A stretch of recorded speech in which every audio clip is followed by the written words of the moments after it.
Folks, Black Star Network is here.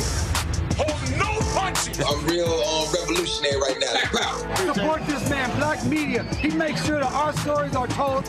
Thank you for being the voice of Black America, Roland. Stay black. I love y'all. All momentum we have now, we have to keep this going. The video looks phenomenal. See, this difference between Black Star Network and Black-owned media and something like CNN. You can't be Black-owned media and be scared. It's time to be smart. Bring your eyeballs home. You dig?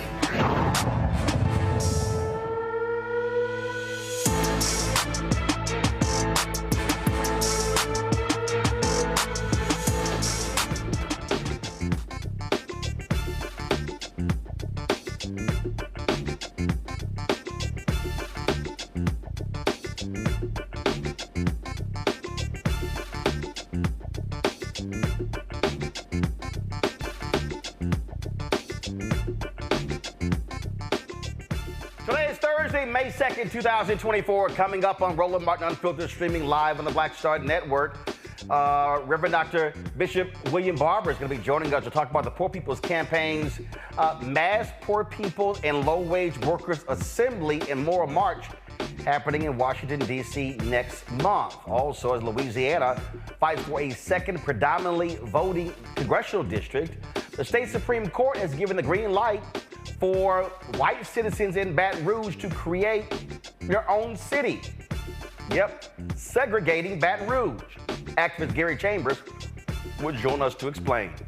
Vogue hope in Haiti seems to be dwindling as violent gangs initiate new attacks on the capital city, while infighting over the Transitional Council's leadership continues. The executive director of the Black Alliance for Just Immigration will join us regarding this issue. Plus, millions of households could have bigger internet bills or no internet service at all if a federal broadband subsidy program that they're enrolled in runs out of money. We'll talk to Baltimore City's Director of Broadband and Digital Equity. Also, folks, we'll, of course, continue focusing on what's happening with the student protests all across the country. It's time to bring the funk. I'm Roland Martin Unfiltered on the Black Star Network. Let's go. He's got whatever the best, he's on it. Whatever it is, he's got the scoop, the fact, the find. And when it breaks, he's right on time and it's rolling. Best believe he's knowing. Putting it down sports to news to politics. With entertainment just for kicks, he's rolling. It's Uncle Roro, y'all. It's Roland Martin, yeah. Rolling with Roland now. He's funk, he's fresh, he's real, the best. You know he's Roland Martin now.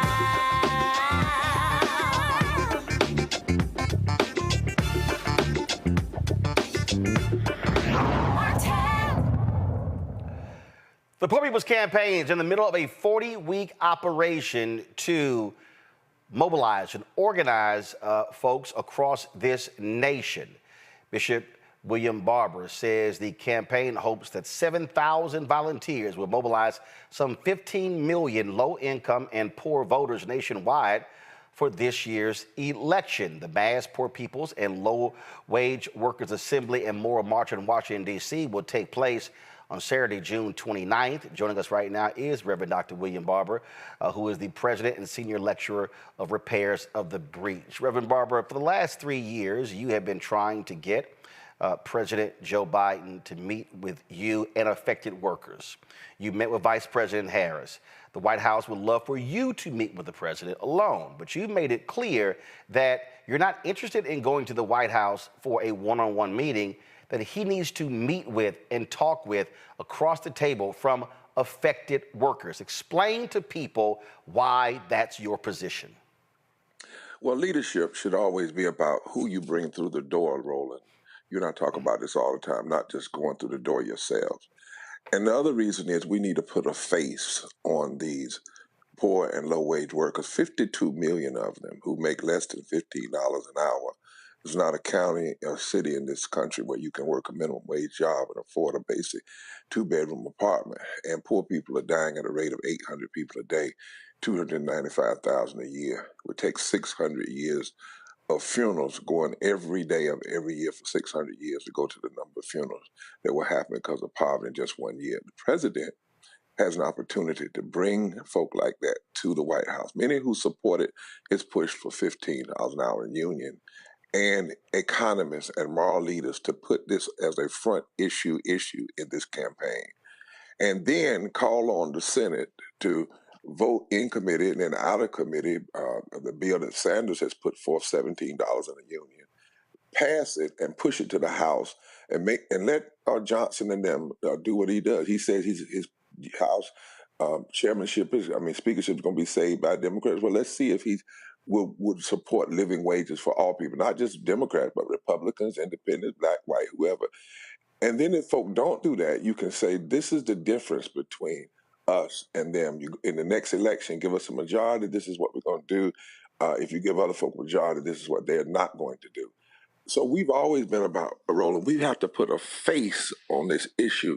And what would be better than to have 5 or 10 poor, low-wage workers from North, East, West, and South, a couple of renowned economists, some moral leaders and union leaders in the room.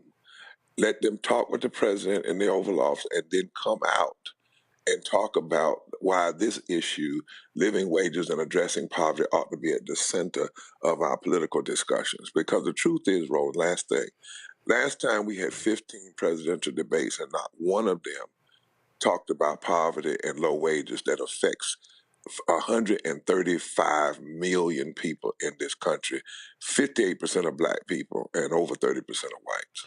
In 2020, folks, go to my iPad, Henry, there was, y'all had your presidential forum. Then candidate Biden came there, took questions as well. And the point that you just made, the reason that is so critically important is because the bottom line is these are working people. This is the working poor. These are the people who were on the front lines during COVID. These are the people who got us through COVID, who were at grocery stores, they were picking up the trash, they were working security, all of those jobs. And the problem in this country is that all you often hear is middle class, middle class, middle class, middle class, middle class, middle class, middle class, middle class, and folk are afraid to even say the word poor. And so fine, if you don't want to say poor, fine, say low income. And when you talk about put a face on it, That's literally what Dr. King said in 1968, which is why they had the original Poor People's Campaign said, we need to put a face on poverty so members of Congress can see what poor people look like. That's right. And what they will see is that, yes, disproportionately black people are poor and low wage, but there are 40 million more poor and low wage white people than there are black. What they will see is 1/3 of all poor people live in the South and 1/3 of all white poor people live in the South. What they will see is that these people come in every race, creed, and color, but they will also see something else, Roland. And this is why when they came to us in 2020, all of the candidates said they were going to put this issue out front. They were going to make sure the debates reflected this. Well, that didn't happen. And then we had one vote on living wages. 8 Democrats and 49 Republicans joined together to block 52 million Americans coming out of poverty, and 43%, Roland, of all black people would have come up out of poverty if one bill had been passed. But here's the thing. They would put, if we put a face on it, and we're saying ending poverty, low wage, passing living wages, health care, fully funding public education, dealing with voter suppression, expanding voting laws, and you go down the line we have 17 points. The AFL-CIO has now joined in with us, the SEIU 1199, the entire National Council of Churches. This is a massive group of folk that are trying to say, don't let this election be about innuendos and what color somebody's hair is and where somebody's sitting in a courtroom. Let's not let the last image of people coming to D.C. be an insurrection. Let it be a resurrection, a moral resurrection of people of every race, creed, and color, saying the kind of democracy we want is one that lifts up all people. And if you say that, in battleground states, Roland, 40% of the electorate are poor and low wealth. 40%. In every state where the margin of victory was only 3%, except in Texas where it was 5%, poor people make up 36 to 42% of the electorate. And there's not a battleground state, Wisconsin, Pennsylvania, Michigan, North Carolina, where if 20% of poor and low wage infrequent voters were to vote, that they could not turn the tide. And you know the number one reason, Roland, this is data, we did a study, that they don't vote? Nobody talks to them. That's the number one reason that they don't talk, that they don't vote. In Pennsylvania, Michigan, and Wisconsin, and North Carolina last time, the margin of victory total was 270,000 votes. The number of poor and low wage voters infrequent that could vote is 4.3 million. 4.3 million. So anybody not talking to these voters is engaged in a kind of political suicide. So Linda Lake, who's an outstanding pollster, and Cornell Belcher have all said this is the block that you must touch, but you can't touch them if you don't even talk to them and sit with them. On Monday, Vice President Kamala Harris was in Atlanta, and it was the first stop on their economic opportunity tour. And I had a conversation with her folks before, and I said, listen, she has to speak to low-income working poor, because the conversation just can't be about African-American businesses, startups, African-American in contracts. I said, we got to speak to all levels. I said, because, listen, I own a business. Right. My brother owns a business. My sister and her husband, they own a business. But I have 2 other sisters who don't. I've got nieces and nephews. I've got cousins. I got folk who are working poor. And so the conversation has to be broadened. And you're right, by speaking to those folk, because let's be real clear, Republicans ain't speaking to them. You got Republicans who are trying to cut SNAP benefits. They're sitting here trying to, look, we know what happened after COVID. They cut unemployment insurance. People like Sarah Lindsey Graham said folk were making too much money on unemployment. Let's get them back to work. Well, hell, if they were making too much money on unemployment, it's clear they were not making enough money on their regular job. And so we can go on, and then we talk about those battleground states. That means you're talking to the working poor and low-income, low-wage folks in Michigan, North Carolina, Wisconsin, Pennsylvania. You talk about Arizona. You talk about Georgia. Florida. Florida.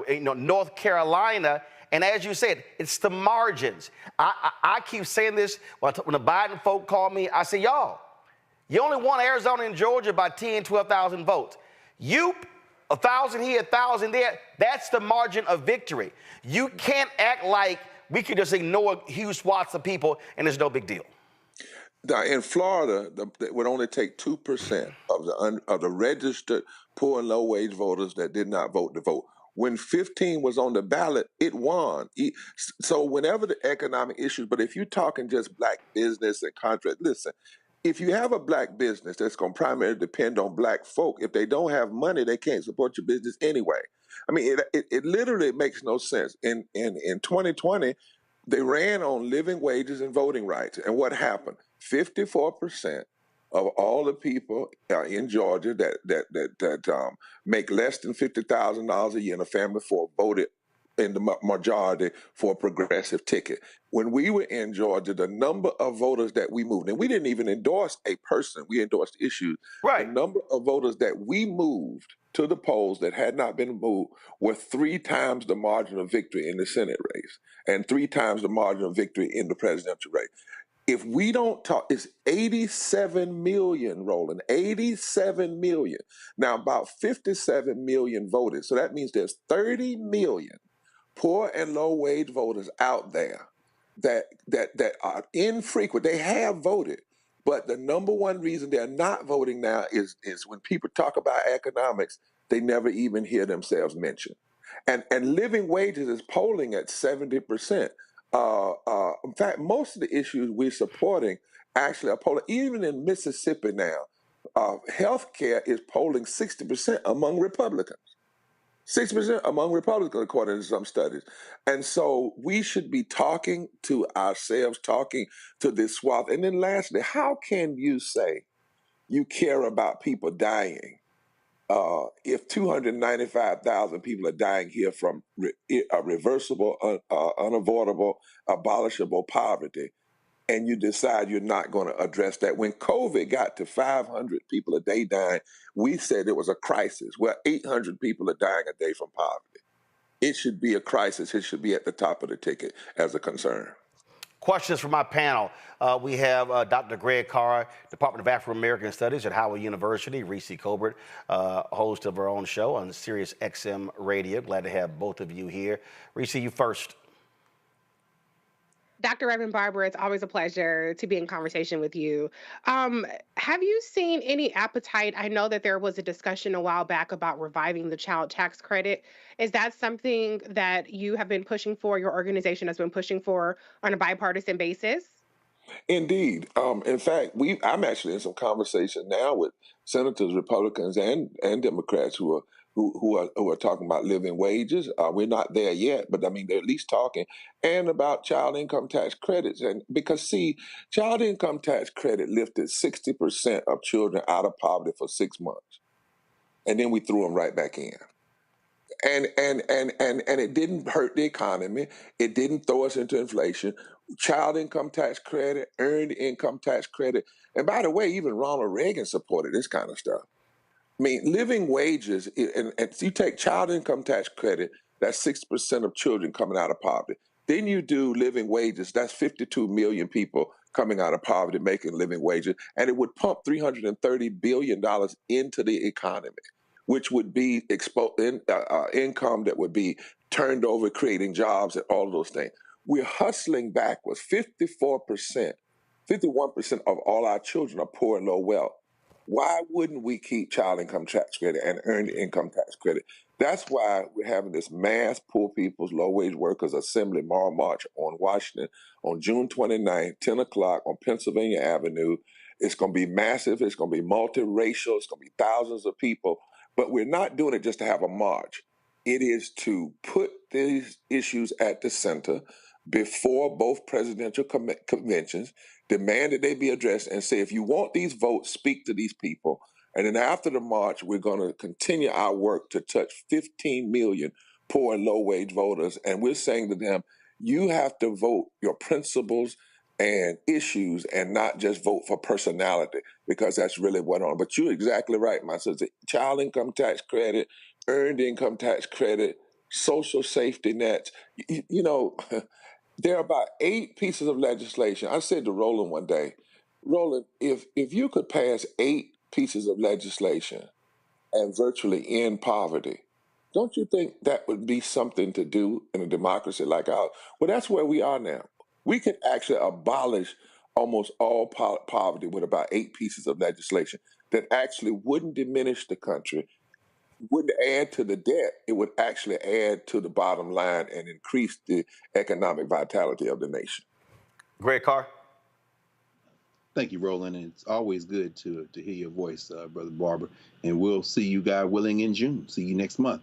I want to ask you a kind of global question. It's not fair, but I'm going to ask it to you anyway because I don't know anybody better prepared to answer it. What's the old saying? History doesn't repeat itself, but it often rhymes.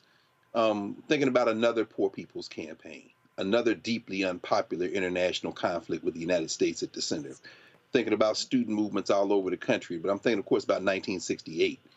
I'm wondering if you have any thoughts about how this convergence of U.S. foreign policy that has led to over 2,000 arrests on college campuses around the country, and unlike 1968, where you had a president like Johnson who was actually would say poor and would put together a quote-unquote war on poverty, do you have any thoughts about the trajectory of how the Democratic Party's very milquetoast and tepid engagement with the poor might be because they're trying to shave a few more votes off and they're trying to stay out of this Palestinian conflict, but how ultimately the moral stand that you have always taken and those of us who support you and who surround you always agree with, how that might complicate politics for the Democrats and perhaps cause them to be even more timid as it relates to domestic policy and what we can do about that kind of thing.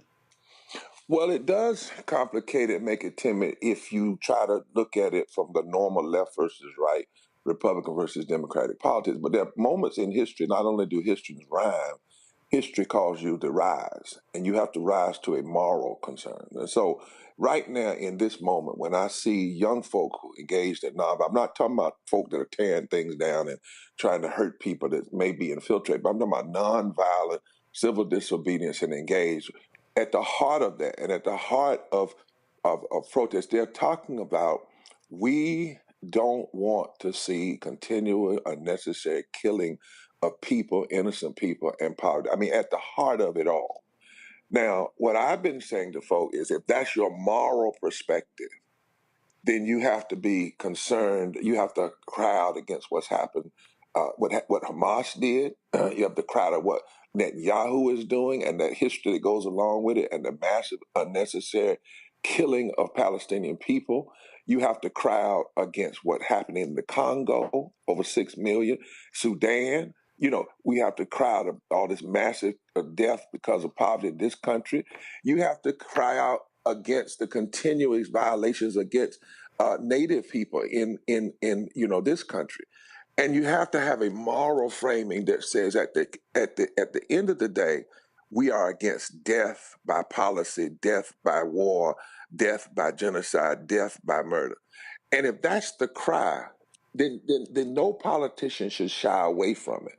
In fact, what we should do is stand up forthright. So on June 27th, when we marched on state capitals, we were focused on state issues, but when we marched on the 29th, one of the issues we're marching on is we're saying because we care about the death of poor people right here in America, we cannot ignore the death of poor people and around the world. So we're calling for an end, a ceasefire, return of the hostages, humanitarian assistance, and a path toward peace.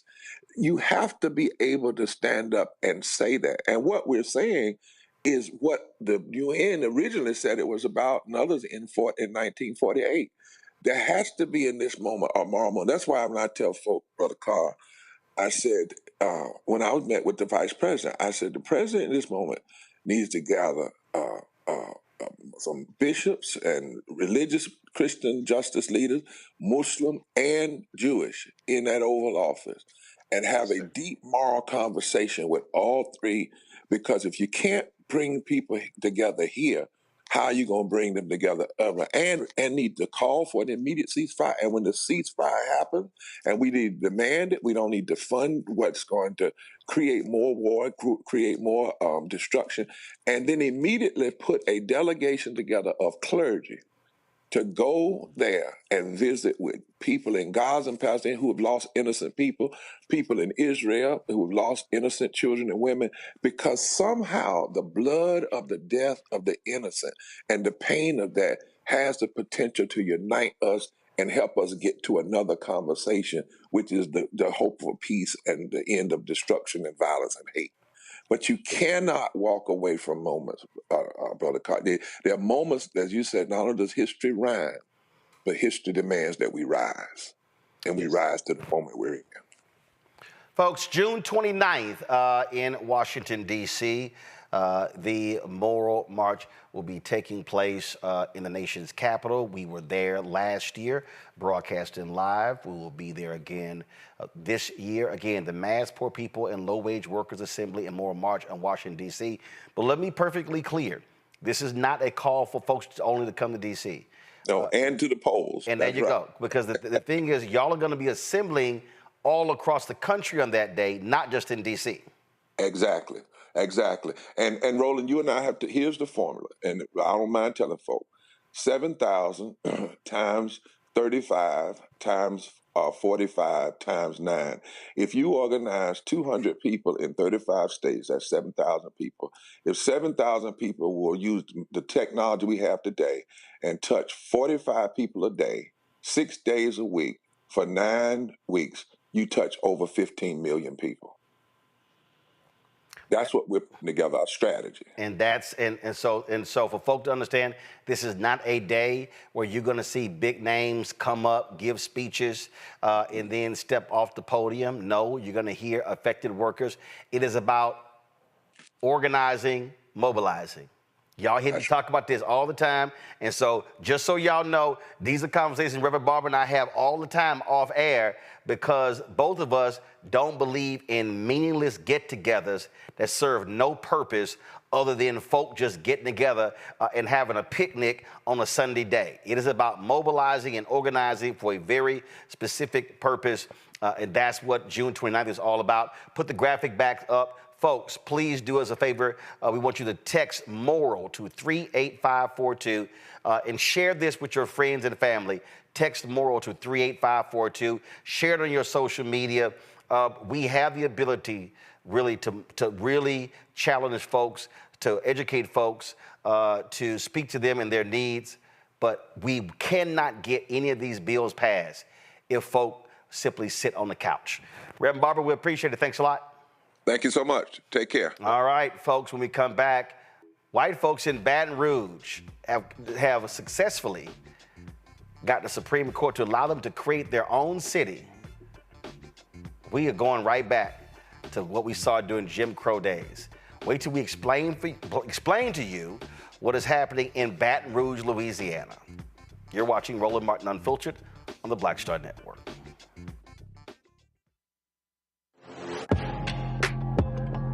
A lot of y'all have been asking me about the pocket squares that we have available on our website. You see me rocking the Shabori pocket square right here. It's all about looking different. And look, summertime is coming up. Y'all know, I keep trying to tell fellas, change your look, please. You can't wear athletic shoes every damn wear. So if you're putting on linen suits, if you're putting on some summer suits, have a whole different look. The reason I like this particular pocket square, the Shabori, is because it's sort of like a flower and looks pretty cool here versus the traditional boring silk pocket squares.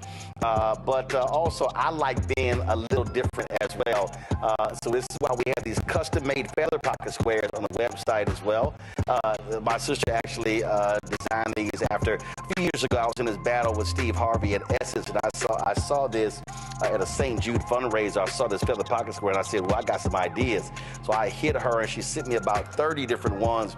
And so this completely changes your look. Now, some of you men out there, I had some dudes say, oh, man, I can't wear that. Well, if you ain't got swagger, that's not my problem.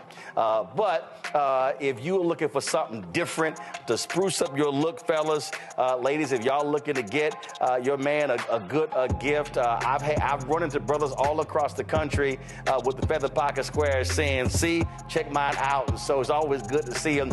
And so this is what you do. Go to RolandSMartin.com/pocket squares. You can order Shibori pocket squares or the custom-made pocket squares. Now, for the Shiboris, we're out of a lot of the different colors, and I think we're down to about 200 or 300. So you want to get your order in as soon as you can, because here's what happened. I got these several years ago, and the Japanese company signed a deal with another company, and I bought them before they signed that deal, and so I can't get access to any more from the company in Japan that makes them. And so get yours now. So come summertime, when I see y'all at Essence, y'all could be looking fly with the Shibori pocket square or the custom-made pocket square. Again, RolandSMartin.com/pocket squares. Go there now.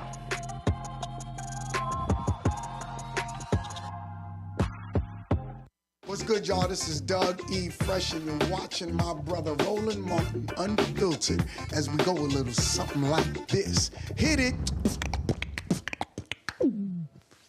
It's real.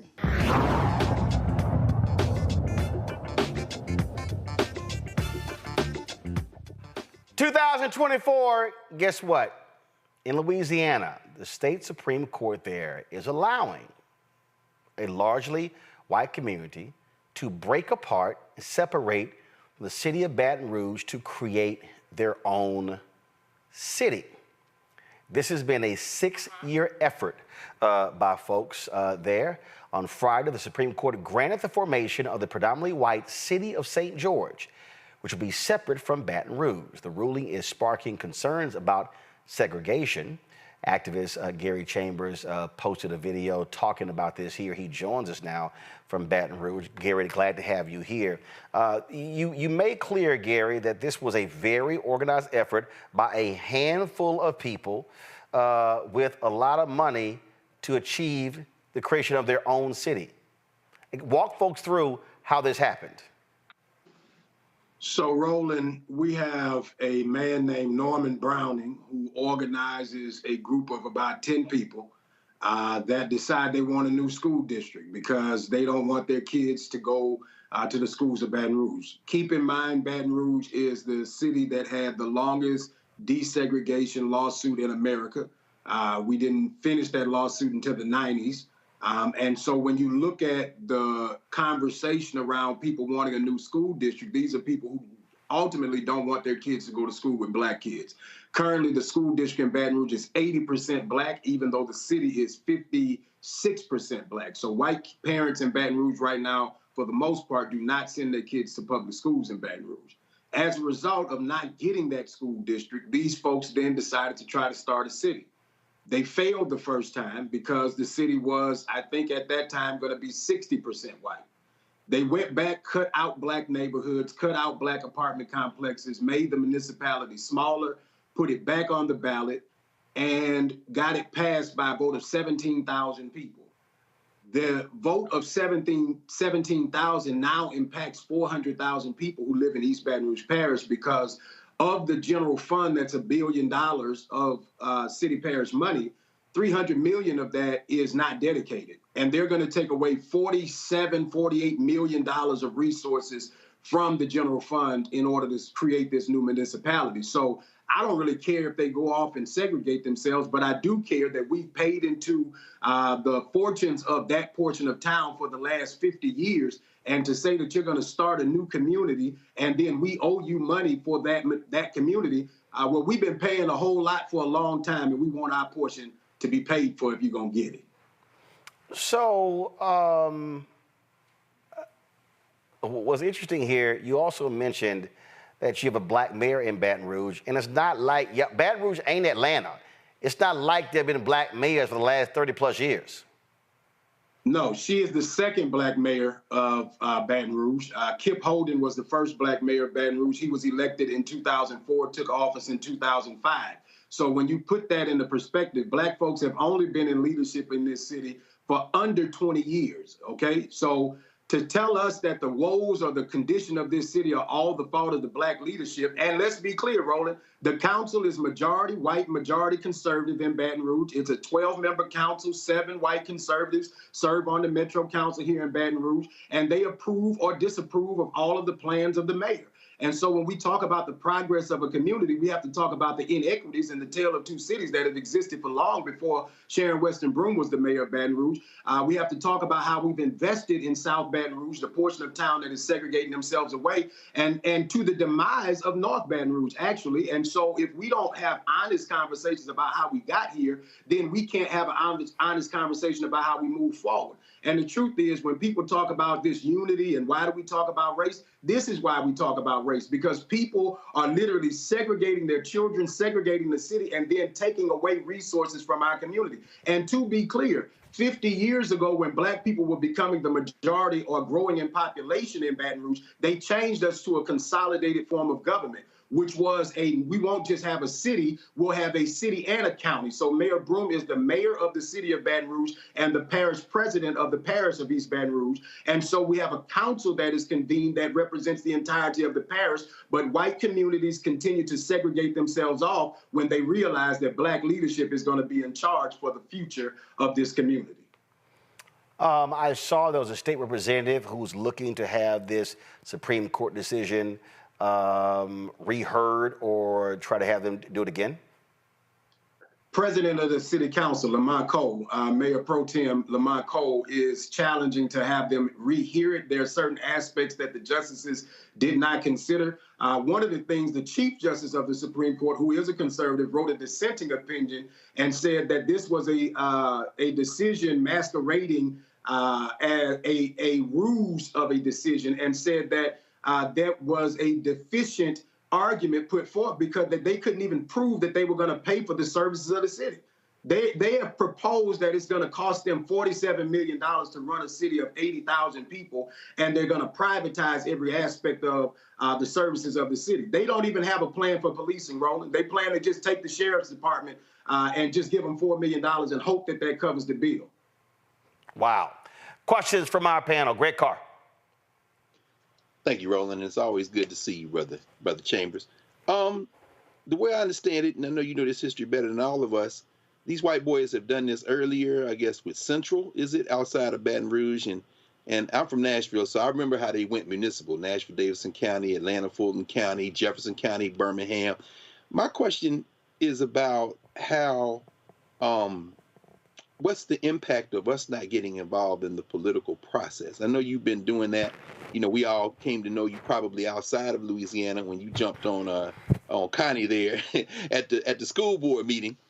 You know, what is it going to take for our people to understand? I remember the comedian Paul Mooney once said, you know, they want to move away from us now, but during slavery and Jim Crow, they wanted us all up under them in their beds, in their bedrooms, in the kitchens. But now that that's over, they want to get away.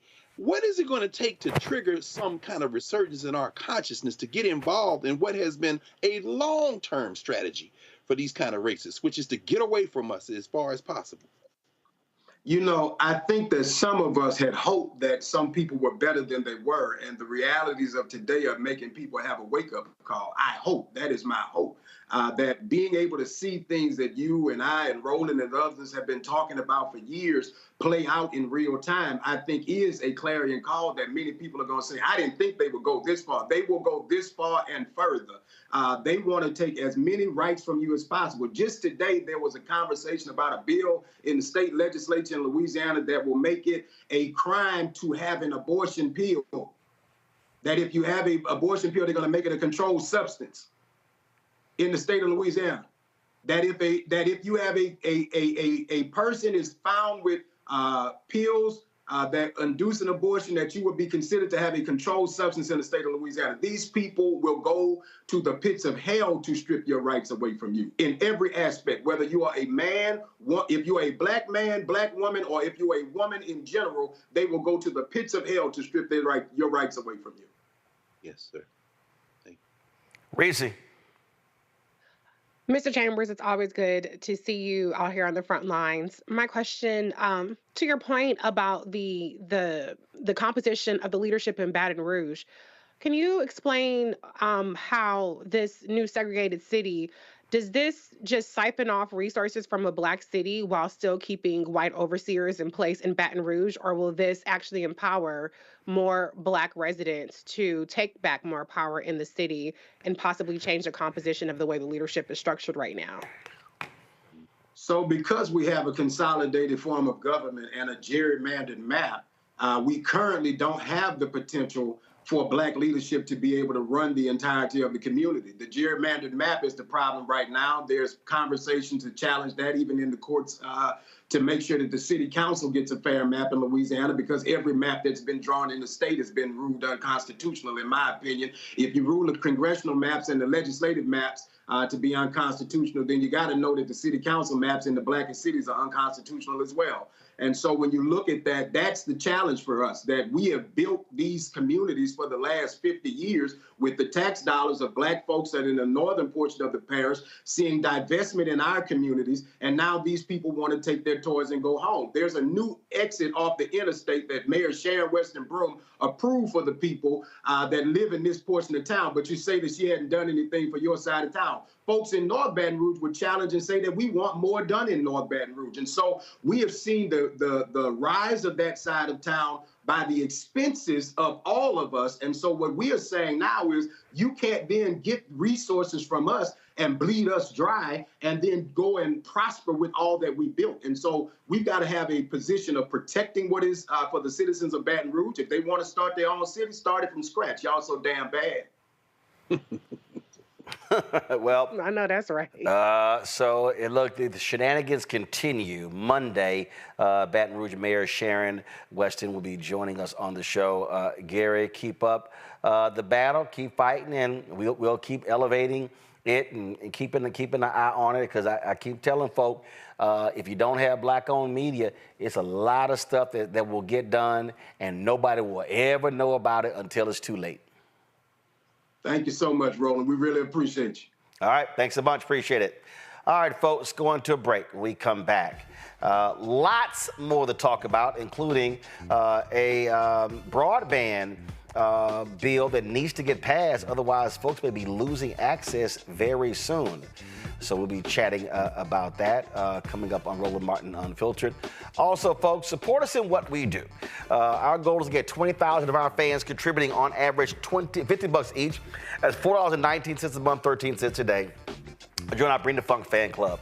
I went to the mailbox today, and I appreciate all of y'all. So just understand, I know I love my people who don't believe in technology. They like, look, we gonna still support the show. Now I gotta sit here and open every envelope and do what we gotta do. So a bunch of y'all, so this is the mail over the last 2 weeks. These are money orders and checks right here, so I appreciate it. For those of you who want to support us electronically, we got all the ways to do it. And again, I told y'all just a couple days ago, Byron Allen's The Griot axed all of their shows except one. All of them. So Mark Lamont Hill's Daily Show, gone. Ebony Williams' Daily Show, gone. I think Natasha Alford had a show, gone. The only show they kept was Torre's, entertainment show. That's the only one they kept. So ain't nobody else doing what we do. Nobody, y'all. So if you want daily news, you got to depend upon mainstream media, white digital outlets that barely employ any of us. And so what we're doing here, this is black owned. This is black operated. This is us speaking truth to power and covering the stuff that matters to us. And so your support is critical. And I'm telling y'all, I'm meeting with all these agencies. We've had some great meetings with Publicis. I'm waiting to see if we get any advertising money from it. We've been meeting with Group M, trying to meet with their chief investment officers so we can show them what we can do. We've been sitting here talking to OMD. We need to meet with their chief investment officer team, waiting to hear back from him. Havas, we ain't even heard from Havas. We emailed them 3 months ago. We haven't heard from them. Magna, IPG, we're talking to them as well. And so, y'all, these are the people that control the nearly $400 billion in advertising every single year. and black-owned media is getting 1% or less of that money. And we started the Black-Owned Media Collective in 2021. And there's some other black folks who got some money. They did. They're out there fighting. But I kept telling them we should move as a collective, because guess what's going to happen? If they isolate us, they're going to start pulling back. And you know what happened in the end of 2023? The money starts softening.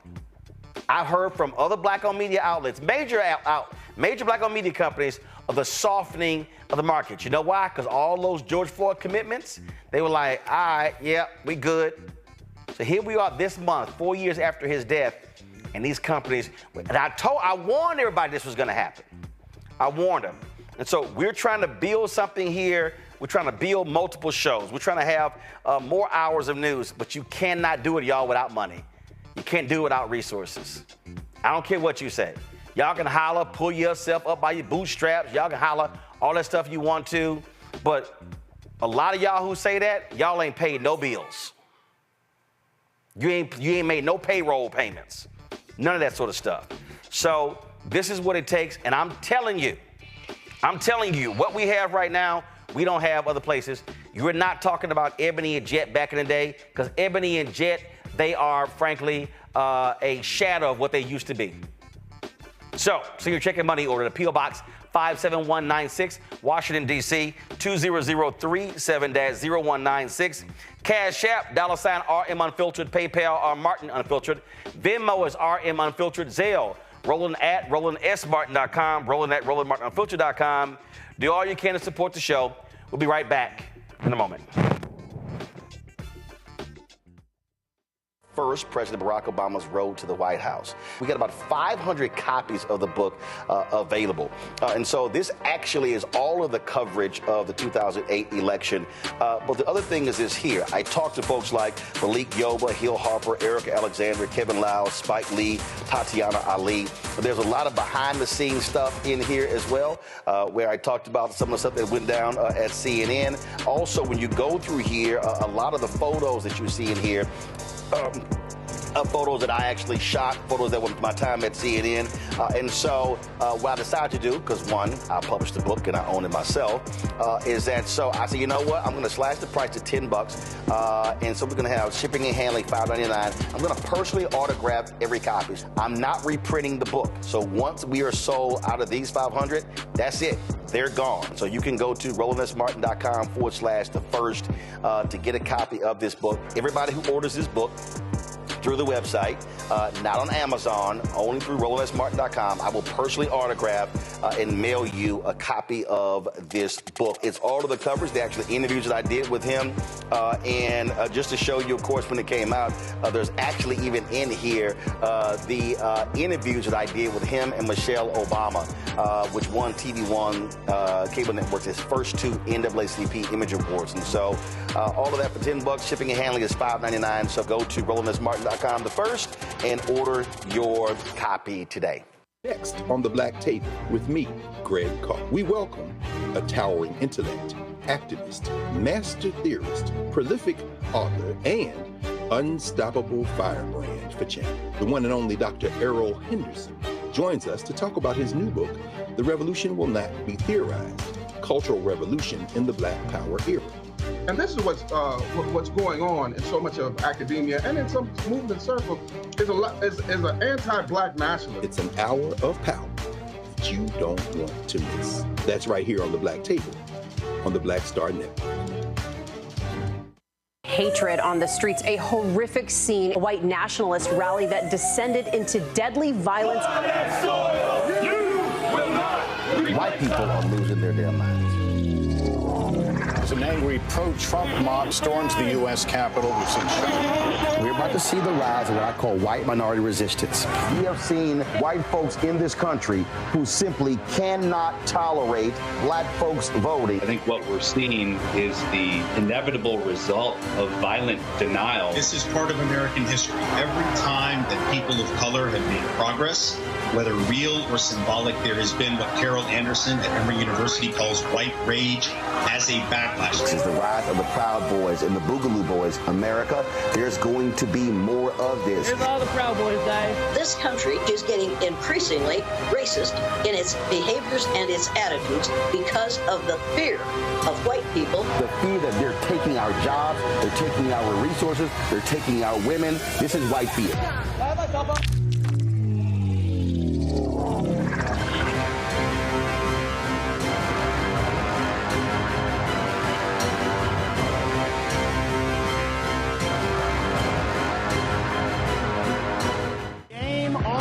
State of the Union 2024, huge night for President Joe Biden. This was a CVS receipts type of night. He dragged the hell out of the Supreme Court. And he said, y'all gonna see the power of women. Trump's brain is melting as we speak. We want to organize from a place of strength. There's no confusion whatsoever about what they've done and what they plan to do. What Donald Trump is doing is presenting a fallacy. He is convincing them that he's all in it for them, when in fact he's all in it for himself. We do not feel Joe Biden, in spite of the success that have taken place during this administration economically. There are too many things where we do not feel like he's had our back. You should also be investing in the barbershops and the beauty salons and the hookah bars and the folks who are going to the club, and there's a way to actually get them registered because we've done it before. But if you don't have folks who understand that dynamic, then you're missing a big opportunity. So we said we just celebrated. For what? Why did you go to Selma to celebrate rather than recommit yourself to the fight if the very thing we went to celebrate has been gutted? Republicans did not support a lot of the bills that were necessary to keep the country fluid. You can't only love your country when you win, right? Oh, no. You guys don't want another $2 trillion tax cut? This was absolutely the knockdown, drag out that we were really waiting to see. Black voters are the base. They're the most important base of the Democratic Party.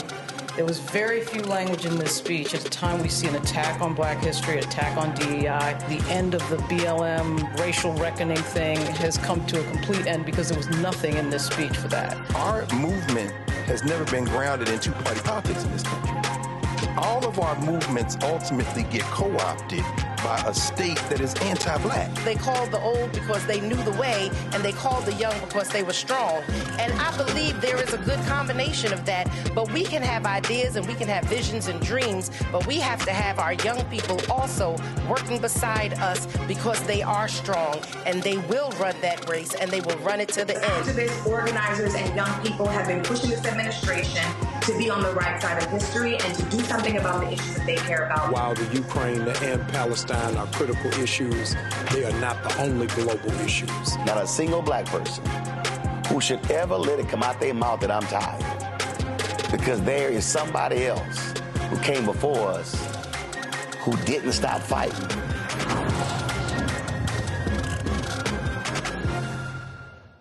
Now streaming on the Black Star Network. I was just in my backyard. I just said I was manifesting about life. I said, I would love to come back because it was a great time, and these kids need that right now. They need that male role model in the schools, I think. Even on the TV. Yeah. Because people are scared to go into the high schools. You know, the high school, you know what I mean? I would love to bring it back, and I think we can bring it back. You know, what do you think? I think we'll ask the people. I would ask your people. We'll do a poll. Y'all want to hang him, Mr. Cooper? Yeah, I say, let's go. We all look good. You know, Holly looked good. You know, Raven looked the same. Marquise, Don Lewis. It'd be funny to have the bullshit you see out there on TV now. God damn. What the fuck? What happened to TV? It's some... I'm like, oh my God.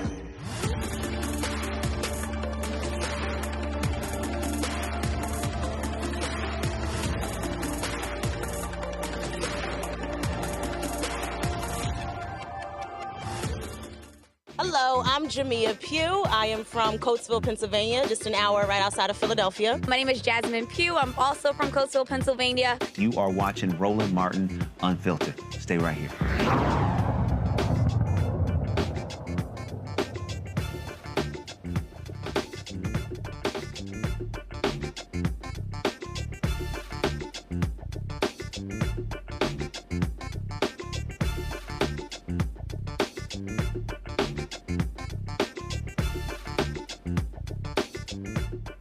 As college campuses are cleaning up after the various protests, President Joe Biden condemned the unruly behavior but defended the rights of the peaceful pro-Palestinian protesters. We've all seen the images, and they put to the test two fundamental American principles. Excuse me. The first is the right to free speech and for people to peacefully assemble and make their voices heard. The second is the rule of law. Both must be upheld. We are not an authoritarian nation where we silence people or squash dissent. The American people are heard. In fact, peaceful protest is in the best tradition of how Americans respond to consequential issues. But neither are we a lawless country. We are a civil society, and order must prevail. Throughout our history, we've often faced moments like this because we are a big, diverse, free-thinking, and freedom-loving nation. In moments like this, there are always those who rush in to score political points. But this isn't a moment for politics. It's a moment for clarity. So let me be clear. Peaceful protest in America. Violent protest is not protected. Peaceful protest is. It's against the law when violence occurs. Destroying property is not a peaceful protest. It's against the law. Vandalism, trespassing, breaking windows, shutting down campuses, forcing the cancellation of classes and graduations. None of this is a peaceful protest. Threatening people, intimidating people, instilling fear in people is not a peaceful protest. It's against the law. Dissent is essential to democracy, but dissent must never lead to disorder or to denying the rights of others so students can finish the semester and their college education. Look, it's basically a matter of fairness. It's a matter of what's right. There's the right to protest, but not the right to cause chaos. People have the right to get an education, the right to get a degree, the right to walk across the campus safely without fear of being attacked. But let's be clear about this as well. There should be no place on any campus, no place in America for anti-Semitism or threats of violence against Jewish students. There is no place for hate speech or violence of any kind, whether it's anti-Semitism, Islamophobia, or discrimination against Arab Americans or Palestinian Americans. It's simply wrong. There's no place for racism in America. It's all wrong. It's un-American. I understand people have strong feelings and deep convictions. In America, we respect the right and protect the right for them to express that. But it doesn't mean anything goes. It needs to be done without violence, without destruction, without hate, and within the law. You know, make no mistake, as president, I will always defend free speech, and I will always be just as strong in standing up for the rule of law. That's my responsibility to you, the American people, my obligation to the Constitution. Hundreds of protesters at college campuses across the country have been arrested this week during the demonstrations in Los Angeles. Police arrested 132 people at UCLA Wednesday night and more than 300 at Columbia University and City College. Now, most of those are at City College. The pro-Palestinian protesters are demanding that their schools divest of funds from Israeli military operations. At Brown, they are going to vote on that. And they also announced that they're not going to be expelling any students. Let's go to our panel here. Greg Carr, what do you make? First of all, when you start talking about these protests, it's interesting listening to the language. I mean,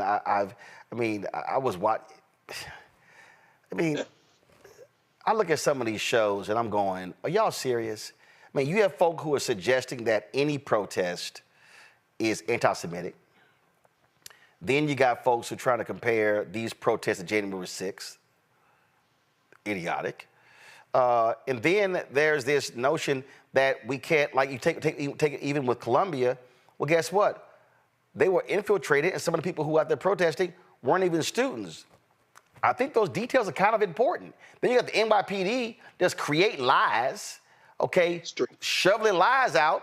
Then when it gets fact-checked, it's like, oh my goodness. And then I'm gonna pull up in a second as this one dude who just tore apart CNN's Dana Bash for giving a commentary saying, oh, what we're seeing is hearkening back to the 30s in Europe. What the hell are you talking about? Roland, you're right. Of course.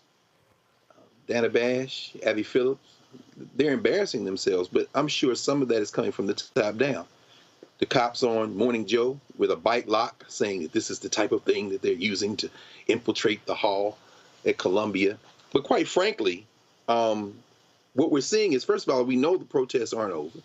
The Daily Pennsylvania, and shout out to student journalists. The student journalists on WCKR, which is the Columbia University radio station, who've been reporting. The young people writing for the Daily Pennsylvanian, I've been reading that.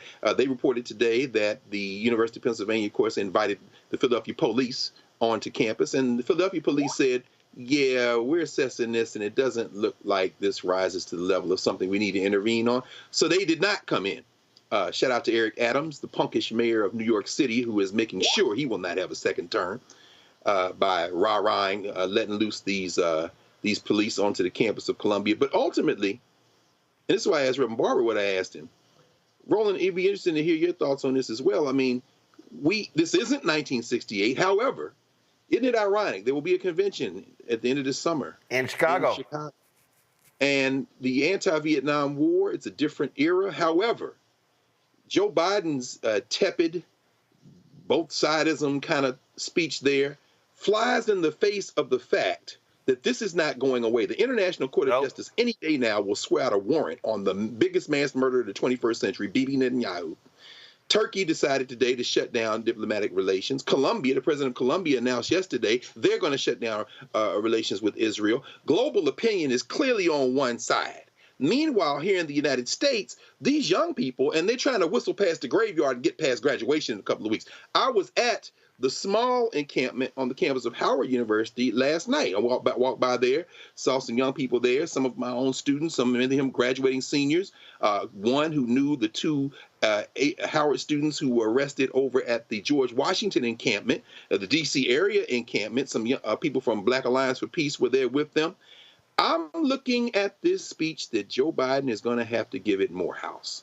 This is not going to end well for Biden. They're not both sides, as Reverend Barber said, in a moral issue. And if we think about this in the context of 68, finally, you've got Martin Luther King coming out against the war in Vietnam in April 68. You've got the Poor People's Campaign going on after his assassination in the summer of 68. You have that convergence in Chicago in 1968. You have Bobby Kennedy assassinated just before that, and a pro-war candidate in terms of Hubert Humphrey put before the American people, and that allowed the resurrection of Richard Nixon. I don't know what's going to happen, but I think if we study our history, we can pretty much predict what this kind of speech will lead to, and it ain't pretty for black people. You know, and you know, Reese, again, when I see some of this stuff, I just sort of sit here and I'm going, are some of y'all actually listening to what you're saying? And a lot of this stuff, Reese, is fact-free. A lot of this stuff is just literally, I mean, I listen to some of this and I'm like, oh, so we just gonna make up a lot of this stuff? And act as if you don't have reporters on the ground who literally are covering these things. I was talking about this commentary that Dana Bash did at CNN, which was like unhinged. And I'm trying to understand one, she's a political correspondent. Two, she's an anchor. When you listen to this commentary that she gives, how did this get past standards and practices at CNN? I'm gonna play some of this, so check this out. Politics, I'm Dana Bash. We start with destruction, violence, and hate on college campuses across the country. This was the scene just a short while ago at the University of Wisconsin-Madison. Police clashing with protesters. 12 people were arrested. Hours earlier, protests rocked the University of Arizona, where campus police used chemical irritant munitions to remove protesters. Around the same time at UCLA, pro-Israel and pro-Palestinian groups were attacking each other, hurling all kinds. Let me stop right there. First of all, that's a lie. Pro-Israeli protesters attacked pro-Palestinian. The pro-Palestinian protesters were defending themselves. The video is undeniable. They were not attacking each other. The pro-Palestinian protesters were defending themselves after they were attacked by the pro-Israel demonstrators.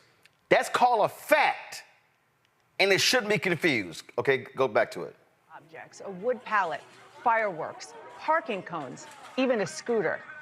And before that, the NYPD was able to clear Columbia University after protesters barricaded themselves inside a campus building. 300 people were arrested at Columbia and City College of New York. See right here. So let me show you what they just did there. You're discussing Columbia, saying protesters barricaded themselves. Now we know that it actually were outsiders who took over the building. 44 at Columbia. The rest were at City College. Here's the difference. Columbia is a private university. It's a closed campus. City is a public university. It's wide open. But when you put the two together, oh my God, 300 arrests. What sounds different? 300 at Columbia and City College, or 44 at Columbia and more than 250 at City College? But you show video of Columbia. Okay, go ahead. But it is unclear how many were actually students. New York City Mayor Eric Adams warned this morning that professional outside agitators are getting involved. Okay, let's stop right here. So here's a problem when you go on the air, when you say it's unclear how many were outside agitators. So why are you quoting a number?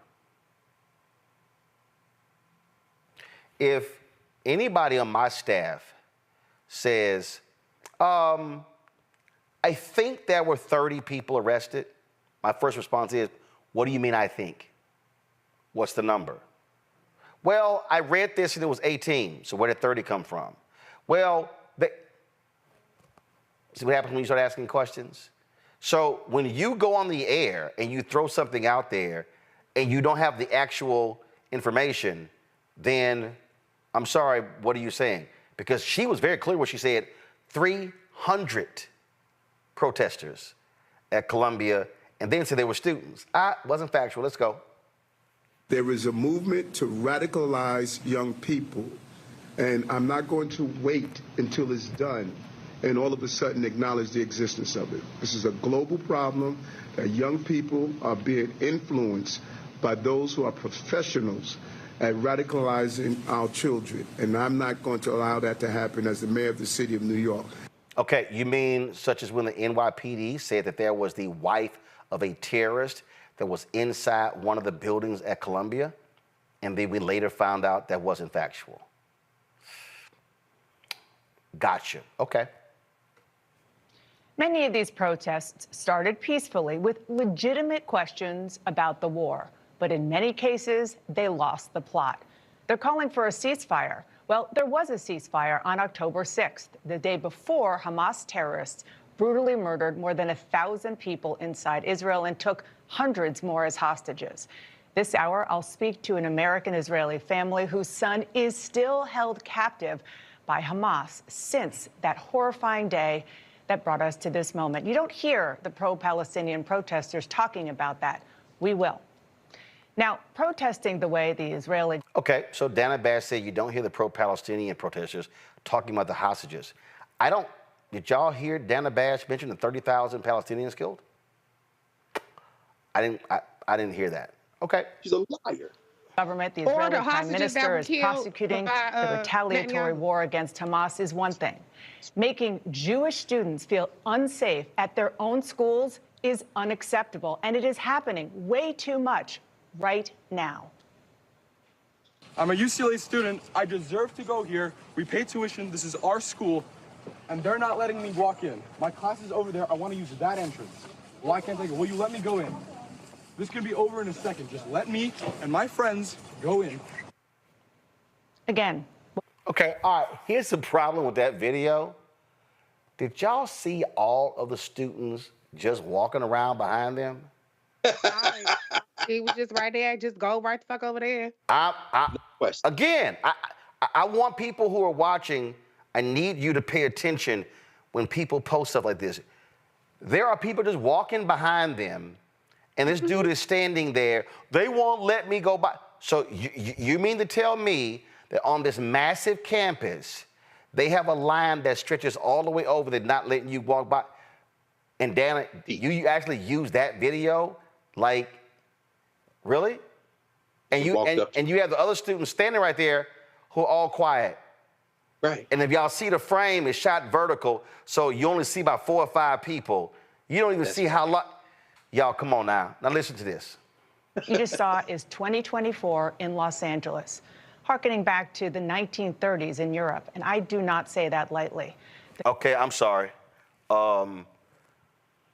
She just said that what you saw in Los Angeles harkened back to the 1930s in Europe. Okay, let me go back. What happened in Los Angeles?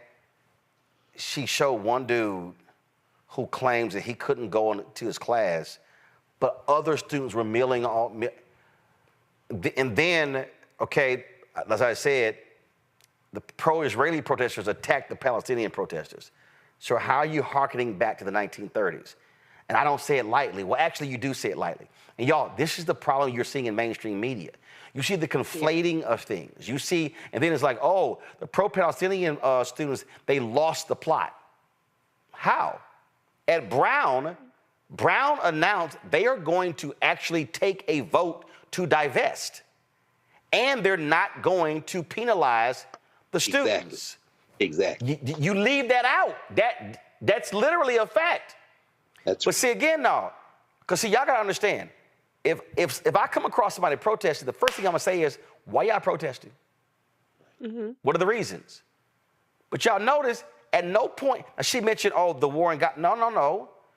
The students have, first, at Columbia, they were protesting the opening of a center in Tel Aviv that Palestinian students could not attend. That's a fact. If you go, the original letter they submitted had the details in it. Oh, I'm sorry, details. That's called being a reporter. My bad. What was I thinking? Listen. Fear among Jews in this country is palpable right now. Welcome to Inside Politics. I'm Dana Bash. We start. So again, what we're seeing, Reese, we're seeing media folk create these narratives as opposed to, one, lean on folks who are on the ground. There was a sister at NBC who was on the ground saying, I was there. What y'all are saying happened, I didn't see. She's on the ground. You're sitting in a studio, Joe and Mika, in Florida, at your house in Florida. What the hell are you talking about? Well, I talked to friends. No, but you're not on the ground. And so what then happens is the media narrative becomes fact. Folk then run with it and say, well, CNN said, MSNBC said, as opposed to what actually happened. And this, to me, is a fundamental problem that we're seeing. Well, I don't even think it becomes fact. It just further erodes people's trust in the mainstream media. This is why the trust in the media is in the pits, along with trust in Congress and a number of other institutions, because we see propaganda being pushed as though it is news. We see narratives being pushed that do not square with the facts, with what we can see with our own 2 eyes. And I mean, I don't know if people just have lost their damn minds or if they're just depraved individuals. I understand that there's a lot of fear around Trump being reelected, around this potentially hurting President Biden's electoral chances. And so, oh my God forbid anybody protest in favor of humanity, because that could hurt the Democrats. What about the people getting slaughtered? You know what could help the Democrats? Doing the right fucking thing.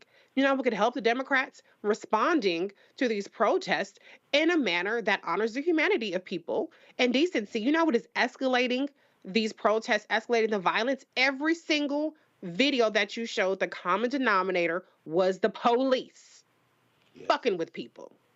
If you allow people to sleep in their tents, sit down, sing kumbaya shit, have a human chain, whatever, then they were going about their business. These people are not agitators for the most part. You're agitating them to die on the hill of slaughtering children, of rounding people up, dislocating people, forcing migration within a tiny strip of besieged territory that has been cut off of electricity, of food, of water, of resources, hospitals bombed, all kind of areas desecrated, churches, mosques, everything bombed, and you put them into a slither of land and you carpet bomb them and then you starve them. This is what y'all are defending. There wasn't a ceasefire on October 6th. And I'm not defending in any way, shape, or form what happened on October 7th. I will not defend that.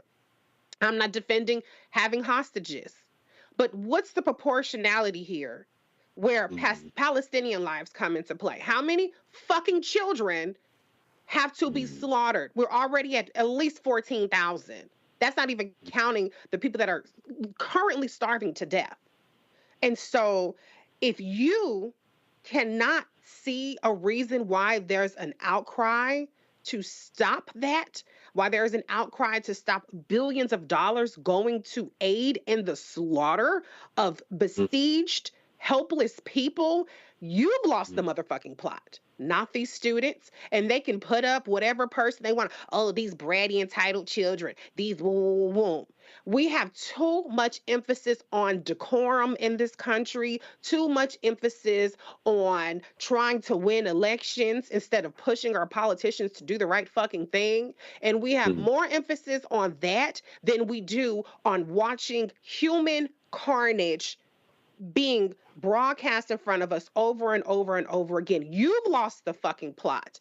If you put more emphasis on what bratty little children are doing and how they doing it than you do on the fact that the bombing and the slaughter and the starvation, the famine and just the carnage needs to stop. Period. Yep.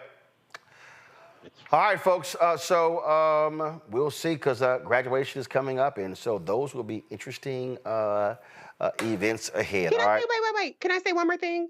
Because President Biden said that the protests have led to the cancellation of the graduation. No, USC canceled the graduation because they did not want to give a valedictorian who was not who was Arab or Muslim the ability to give her speech. Yep. That is what canceled it, not agitators. Yep, absolutely. All right, folks, going to a break. We come back, we're going to talk about broadband and how a lot of folks may lose access to it because Congress ain't getting their act together. We're going to have a short break. We'll be right back on Roland Martin Unfiltered. Hi, I'm Dr. Jackie of A Balanced Life. Think about the men in your life and ask yourself these questions. Who are their male role models? Who can they turn to for advice to learn about what manhood is all about? On our next show, we talk about why male mentoring is so important to men of all ages. Actor Dondre Whitfield leads an all-star cast and panel to answer these and many other probing questions. A woman can't teach you how to be something that she's not. That's on the next A Balanced Life with Dr. Jackie on Black Star Network. Fanbase is pioneering a new era of social media for the creator economy. This next generation social media app with over 600,000 users is raising $17 million, and now is your chance to invest. For details on how to invest, visit startengine.com/fanbase or scan the QR code. Another way we're giving you the freedom to be you without limits. What's up, everybody? It's your girl, Latasha from the A. And you're watching Roland Martin Unfiltered.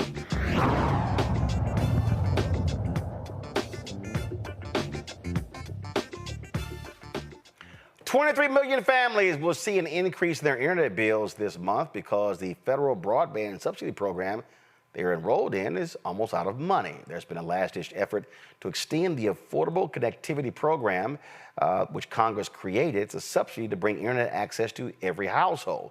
The program, which helps people with limited means pay their broadband bills, is set to expire at the end of May. Kenya Ashley is the Director of Broadband and Digital Equity for the Baltimore City Office of Information and Technology. Glad to have you on the show. So 23 million folks, is it a combination of city, rural? Who really is affected? I'll tell you, the folks who are affected are the folks that cannot afford internet. Some of us paying your internet bill, it's one of the many bills you pay every month. But too often, our low-income residents across the country, again, city, rural, it doesn't matter where, at the bottom line, it's those folks who cannot currently afford their bills are going to be most impacted. And for most of those folks, it breaks down to, do I pay my internet bill this month, or am I paying for transportation costs? It really breaks down to basic needs for some of our lowest income households. So what is the push? I mean, is there a push on Congress to get this done? Yeah, so the House has a bill, House Bill 6929. The Senate has a bill 3565. These bills will reauthorize funding to continue the Affordable Connectivity Program. And what that means is that those households, again, now it's $30 a month. Now, for some folks, they hear $30 a month and they think, is that really a big deal? But when your internet bill is $100 a month, paying just $65 or just $70 makes a huge difference in your budget. That's what we're hearing from our residents. And I'll tell you one more thing, Roland. These are our senior citizens who are already on a fixed income. These are residents who have no other stream of income that rely on, as much as possible, rely on these types of support programs. So what do you want folks out there watching and listening to do? Okay, here's what I want you to do. I want you to contact your congressional representatives, and I want you to tell them to support House Bill, let me say it slow, House Bill 6929 and Senate Bill 3565. It is important for our residents all over the country to be able to participate equally online, especially in light of this is an election year. We want all of our residents to be able to participate in government. Well, it is. Look, it's one of those programs where you got folks who say it's no big deal. The issue that you have in the House, you got Republicans who now control the House. Any bill that deals with money has to start in the House before it goes to the Senate. And so the pressure is really on them to actually get this bill moving. You're right. The pressure is on. But what we can do as voters is push. Because again, for some folks, it's only $30. But when you have to make the hard decision every month for your household, $30 is it's the difference between being able to apply for benefits online, being able to sit online and do a telehealth appointment. It's the difference between going to work at home where you can easily access the job versus having to go in every day. Some of these things we take for granted, but the folks who really need this support, it's a night and day. Absolutely. Kenyon, we appreciate it. Thanks a lot. Thanks for keeping folks updated and informed. Thank you. Have a good one. All right. Take care, folks. Real quick, going to a break. We come back. We're going to talk about Haiti. Also, guess who shows up at a Trump rally? Former Detroit Mayor Kwame Kilpatrick. Yeah. And we'll tell you who he's going to be voting for come November. You're watching Roland Martin Unfiltered on the Black Star Network. When you talk about blackness and what happens in black culture, we're about covering these things that matter to us, speaking to our issues and concerns. This is a genuine people-powered movement. There's a lot of stuff that we're not getting. You get it, and you spread the word. We wish to plead our own cause. Too long have others spoken for us. We cannot tell our own story if we can't pay for it. This is about covering us. Invest in black-owned media. Your dollars matter. We don't have to keep asking them to cover our stuff. So please support us in what we do, folks. We want to hit 2,000 people, $50 this month, raise $100,000. We're behind 100,000, so we want to hit that. Y'all money makes this possible. Check some money orders. Go to P.O. Box 57196, Washington, D.C. 20037-0196. The Cash App is $RM Unfiltered. PayPal is R Martin Unfiltered. Venmo is RM Unfiltered. Zelle is Roland at RolandSMartin.com. My name is Lena Charles. and I'm from Opelousas, Louisiana. Yes, that is Zydeco capital of the world. My name is Margaret Chappelle. I'm from Dallas, Texas, representing the Urban Trivia Game. It's me, Sherry Shepherd, and you know what you watch. Roland Martin on Unfiltered.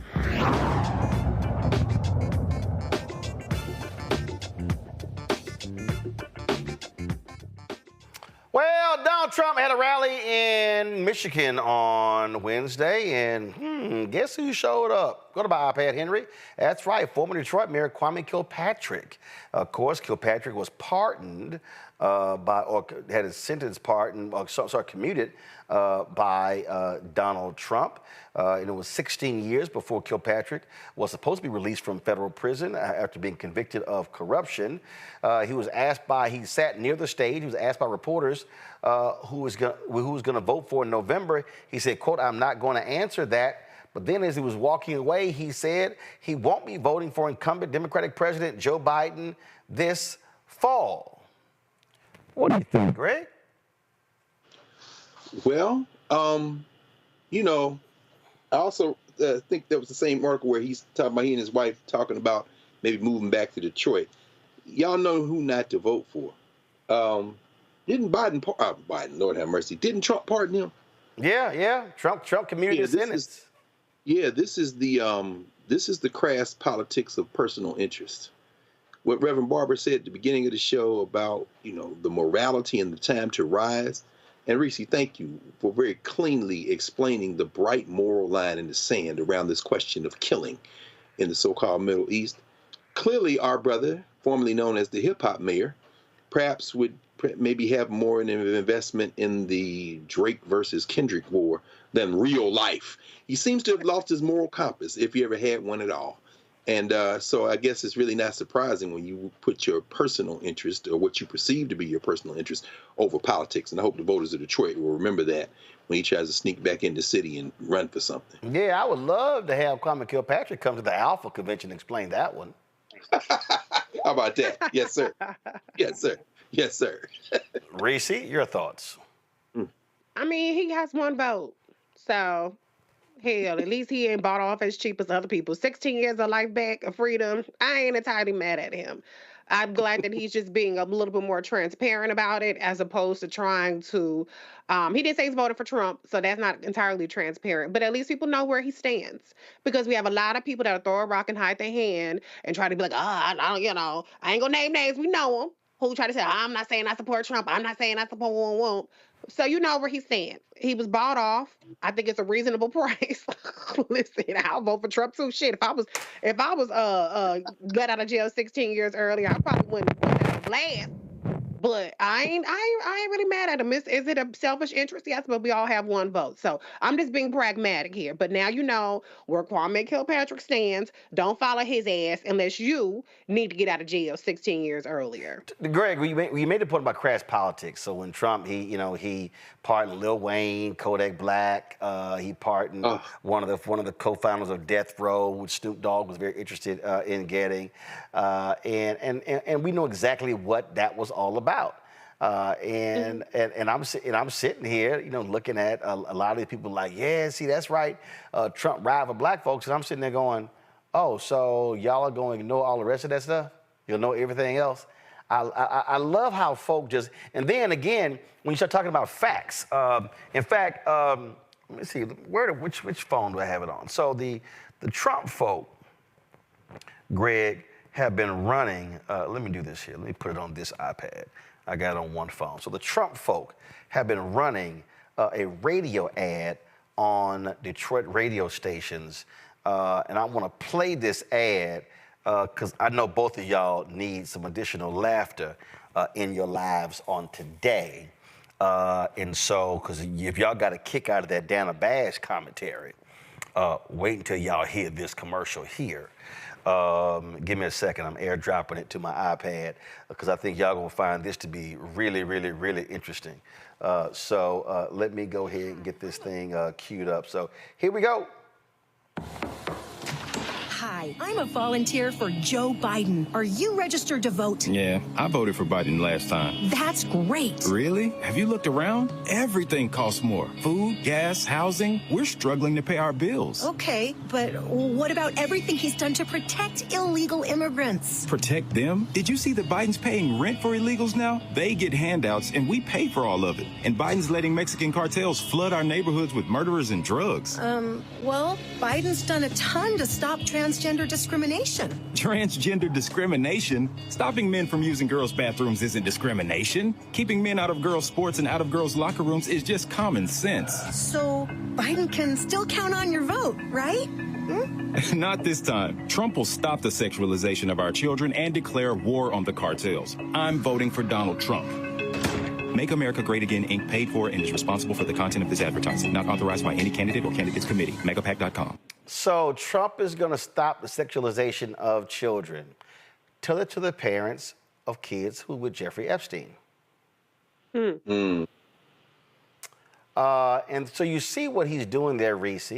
How he is trying to use transgender issue and illegal immigration, weaponizing against black people. It's fucking brilliant, and it could work. It's unfortunate that you could use such issues like that to distract people from the fact that Trump said he wants to give cops immunity. They can shoot the hell out of black people, stop and frisk, whatever, and there aren't going to be any consequences. About the fact that he wants to strip the same way he wants to get rid of illegals, so-called illegals, he gonna strip your ass of your citizenship too. But it works. There's a reason why he's running these ads and targeting the folks that he's targeting. It aligns with the disinformation campaign that we've seen targeting black people all throughout social media. There are 0% of athletes are trans, but it's one of the main talking points that you hear from Republicans. And it's a talking point that resonates with a lot of black people as well. So it's smart. I mean, I wish the Democrats had some shit like that. I don't know. We don't have nothing. We try to do the right thing, except for on Palestine. Aside from that and a couple other shit, we try to do the right thing. So we don't have anything like that we can really sell and say, well, look at what the trans people are getting. Look at what the Asians is getting. Look at what we don't have those same kind of issues. So they're playing the cards that they're dealt. And if we can't see through it, and if we want to vote against our interests to stop these imaginary villains, then, hey, we get the government that we deserve. Actually, I think you do have it. I think you do have it, Greg, because I think if you're Democrats, if you run an ad saying, hey, I know you really want student loan debt relief, but are you going to support Trump, who wants to give tax breaks to people who have private planes and yachts? Do you own one? You can ask that question. Or you can run the audio of Trump saying, hey, a lot of you rich people supported me, and guess what? You did great when I was president, and you're gonna do better when I'm president again. I would run that sucker. I damn sure run that sucker against him. I would damn sure use the audio of him calling Colin Kaepernick a son of a bitch. Oh, I absolutely would use that one. And then I would definitely run ads on the gospel stations talking about 2 Corinthians. See, I would absolutely use. So they have the. But see, again, here's what I think the difference between. And I'm gonna go back to that comment from Michelle Obama. When they go low, we go high. Democrats love. I know she hates that she said that now because she get dragged every time. Democrats love to go high. They do. No, you got the butt. Like I did a podcast with Michael Steele. I said, oh, they hit your ass in the knees. I said, you hit their ass in the shins. If they hit your ass in the ankles, you hit their ass on the bottom of their feet. No, you got to understand, you are in a fight that has no rules because your opponent doesn't believe in rules. Correct. That's true. Your opponent does not believe in rules. There is no bottom. And so what you got to do is you got to be willing to go there and say, cool, you want to get in the mud? Let's go. Let's get in the mud. I would absolutely revive that Access, that at Entertainment Tonight or Access Hollywood or whatever the hell tape it was. I would see every foul thing he said. I would be running ads on black radio stations about the nasty stuff he said about Maxine Waters and when John Kelly condemned Frederica Wilson. Oh, hell yes, I would. Absolutely, I would. At every single damn moment. Every black person, every black woman he attacked, it'll be a whole new commercial against him. But Democrats want to play nice and fair, and that's the problem. I'm telling you. Can we all get along, Greg? That ain't how you win. You got to rip his damn heart out. That's what you got to do. No, it's true. Of course. I mean, yes. Of course, it's true. It's true. It is true, and it's a difficult moment. Roland, I was talking with a brother the other day who works at one of the K Street think tanks. And he said, a lot of people think it's Democrat versus Republican, but when it comes to things like foreign policy, it's about, they all pretty much think the same. And he said, even domestically, it's about power. We're seeing the power of the Israel lobby now. Not just clowns like Richie Torres, who is wholly owned subsidiary of AIPAC, but others in this overwhelming majority that voted for this anti-Semitism bill in the federal legislature the other day, which is terrifying. This is really, Dana Bash wants to talk about the 1930s. Let's talk about it, Dana. Let's talk about it. But let's talk about it very seriously. Remember, Hitler won an election in Germany in the 30s. Don't play with this, because, see, we're the ones who are going to bear the brunt. But there's a reason why Donald Trump pardons his hip-hop friends, because it feeds the idea of excess and material accumulation. And, remember that Donald Trump was popular in a segment of hip-hop before he even went on The Apprentice. I mean, this is the idea of pop culture. And you're right. I mean, Reese just said it. You said it. This man knows how to play the PR game. We're living in an era now of deep fakes. I mean, Drake had to drop his comeback against Kendrick because he had Tupac's voice on there. So you can't tell what's real and what's not. Again, that's why journalism is so important right now. But when you start talking about political education, the slow accretive work, what's going on a lot of these college campuses right now, including the one I was on last night, watching these Howard students sit and connect Congo and the Sudan and the fight for 15 and what's going on in Palestine, talking about foreign and domestic policy. That is not the interest of the Democratic Party. The Democratic Party got donors too. And so trying to play this game in a situation where the other side has no rules, they have a bought and paid for Supreme Court that is going to try to push this man past his trial so that he won't be convicted of anything. He can get in and dismiss the federal lawsuit if he can get at it. We have a national military budget swallowing everything whole and pumping, as you said, Reese, billions into an attempt at ethnic cleansing. But our young people and our people generally, you know why they won't fight? When you try to put a message out and say, did you get any money? The billionaires did. It's because in this country, everybody has been brainwashed into thinking that they're going to be a billionaire one day.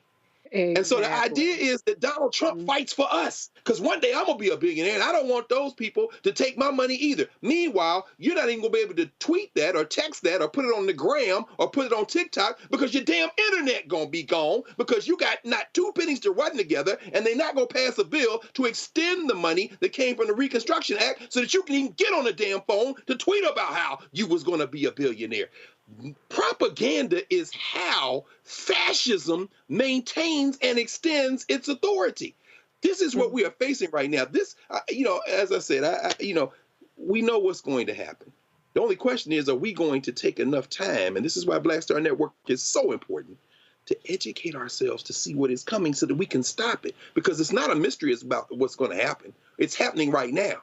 These cops, these punk-ass cops, half of them, 3/4 of them, however many of them, without college degrees, taking the opportunity to take their little manhood between their tweezer fingers and go beat up a bunch of children because they're loving it, sitting on horses, strapped in like they fighting the military. These punks are the same ones that were in the Know-Nothing Party in the 19th century. They were the ones who wanted to be in the Hitler Youth, but since they couldn't, did the America First stuff in that same 1930s Dana Bash.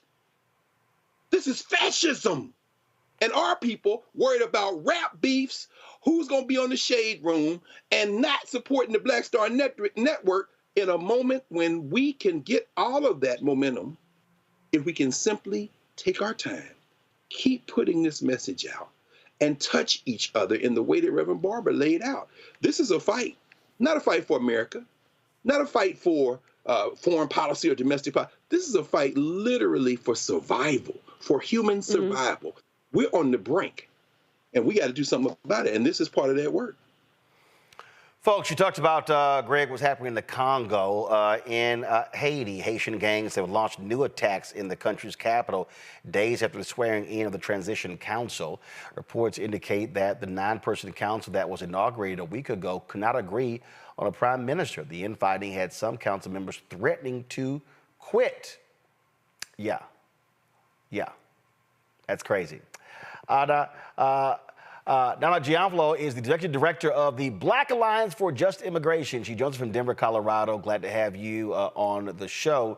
Nana, first of all, before I get to Haiti, I do want to get your thoughts on that ad on how Republicans are trying to use the immigration issue against Black people in playing into what, and I've heard this for years, this increasing anti-immigration sentiment among African Americans. Yeah, I was listening over here just shaking my head. Thank you, Roland, for having me on. Just shaking my head because they know what they're doing.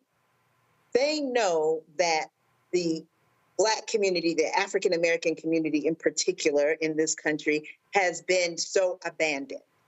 And that they are part of the abandonment in terms of resources, in terms of attention, in terms of folks being able to have the things that they need and deserve based upon being human beings, but also based upon the legacy of what African Americans have built in this country. And they know that that abandonment has happened. And they know that they aren't, when they talk about quote unquote illegal immigrants, they know what they mean. They're referring to non-white immigrants and trying to make that pit. And, I wonder, you take a place like Chicago, do you know that they resettled 20,000 Ukrainians in Chicago? 20,000. Over 200,000 Ukrainians have come into this country, either as refugees or asylum seekers. Who is wondering about that? Who is fighting that? Who is even bringing that up in the conversation? No one, because they're white. And they're the ones who were actually taken care of by this government.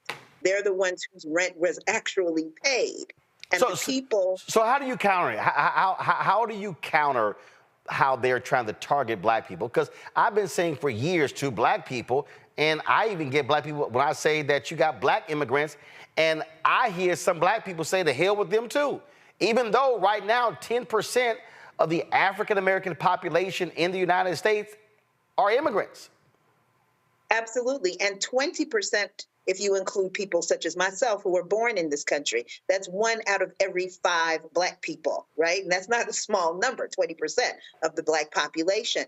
What we do at Baji is really, it's a 2-part piece. One part is to talk to our own communities, Black migrant communities, to get them a better sense of really what Blackness is in this country, what African Americans have been a part of, what African Americans have gone through, what the legacy has been of what has been built, to make sure that we are funneling into that. We are not going to leapfrog over African Americans into some white land of milk and honey called the American dream. That is not going to happen. It's an American nightmare, as Malcolm said, for us too. So that's the first part. The second part is to speak to African Americans and remind African Americans that you are considered foreign in this country. Let's not pretend, as the sister just said earlier, this attack on the 14th Amendment to make it so that people like me who were born here are not citizens is the only reason that African Americans are citizens of the United States of America. And so this idea, when you talk about moving, everyone moves, right? But when African Americans moved, it was called a great migration, because that word migrant is applied to people that this country believes are not really a part of this country. And so having that conversation to make folks understand, we have to expand what Blackness is in order to build power. White folks expanded who it is to be white to build power. Brown folks expanded who it is to be brown to build power. Black folks, we got to expand what it means to be Black if we're going to build the kind of power we need to not become the more diminutive power minority, quote unquote, in this country. So share your thoughts on what's happening in Haiti. So what's happening in Haiti is a takeover. It's a continuation of the takeover that you know so much about, Roland, in the way in which the United States, in which France, in which Canada has always been interfering in the business of Haiti. And so, yes, Haiti has a situation in which there is rampant violence, a situation in which people are food insecure, a situation in which people are really in a state of survival and trying to make it happen. And all of that is the result of what has been Western policy, U.S. policy, from the kidnapping of Aristide, a duly elected president of Haiti in 2004, to 100 years before, up until today. And this council that you talked about is a council of which nary a single person was elected by the Haitian people, was nominated by the Haitian people. This is all the outside, be it the CARICOM, the Caribbean community, being the black face, basically, of the United States, France, and Canada, to bring these people together who represent every failed government and Western-backed government that Haiti has had, put them all in a room together and said, hey, now you're going to run the country. And the first thing they do, or the second thing they do, is to elect as a prime minister a person, Fritz Belizaire,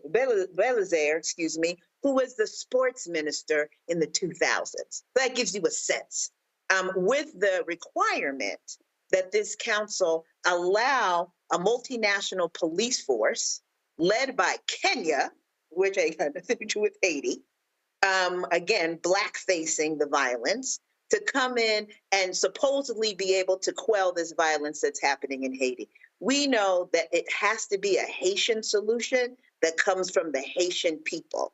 That's what we know from how we address violence in this country, how violence is addressed in the favelas of Brazil, and everywhere that Black people are around the world. We are the ones that have to come up with a solution, and there should be nothing about us, as we say, without us. And that's what we have with this council and what's moving in Haiti right now on the political level. Questions from the panel, Greg? Thank you, Roland, and thank you, Sister Nanai. As you say, the blood of the Ghanaian people runs through the veins of Haiti, and so many Africans got taken to that island from West Africa. So thank you for your work, and thank you for the work of Baji. How can we get folk to understand and ultimately address this division between the people and the privileged? I mean, this whole show, beginning with Reverend Barber, the question of what the people need, but then you got this bourgeois elite here in the United States, and of course in Haiti, never been allowed to develop. When you frame that, I think about how Preval was there, and now here's this guy who was working with Preval, but the only reason Preval was there because the U.S. took out Aristide. And am I correct to say that the Montana group, and especially Lavoyas, those were the two cats that were like, hey, y'all pick this guy and then tell us what is going on. Should we leave? How should we think about the division between the people and the privileged in Haiti, especially finally as some of these armed militias are now clamoring for a seat at the table, and this cat, Cherizier, said, where these guns coming from? Well, some of these bourgeois Negroes in Haiti hired y'all and used the guns, and now the people are looking like, we need somebody. How can we separate out between the people and the privileged as a way to try to understand what can and can't be possible in Haiti?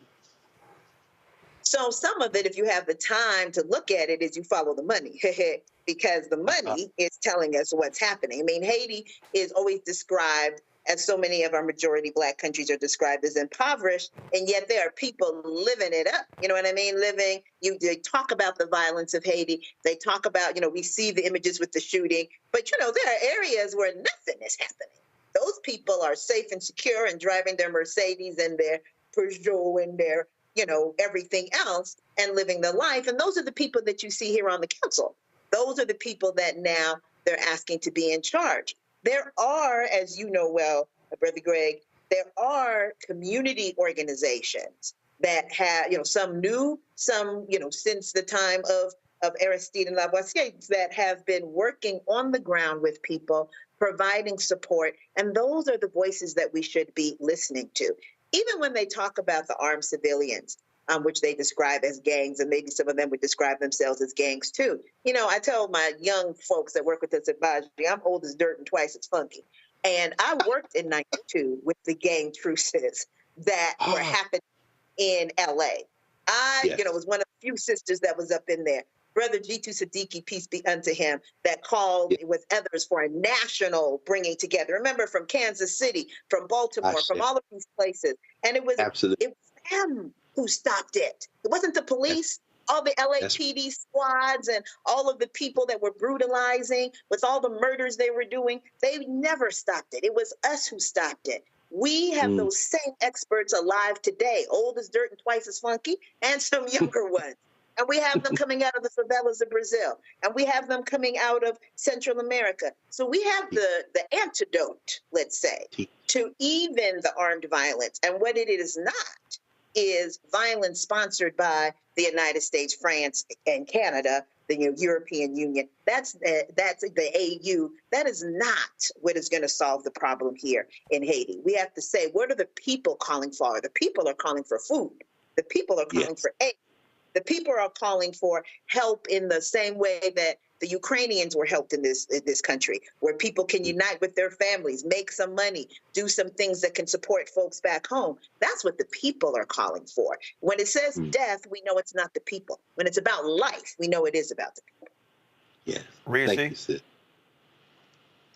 Thank you so much for being here with us tonight. I want to return to the topic of citizenship. You mentioned it after I mentioned it. I've noticed that a lot of the rhetoric around immigration has pivoted to being anti-Haitian immigration.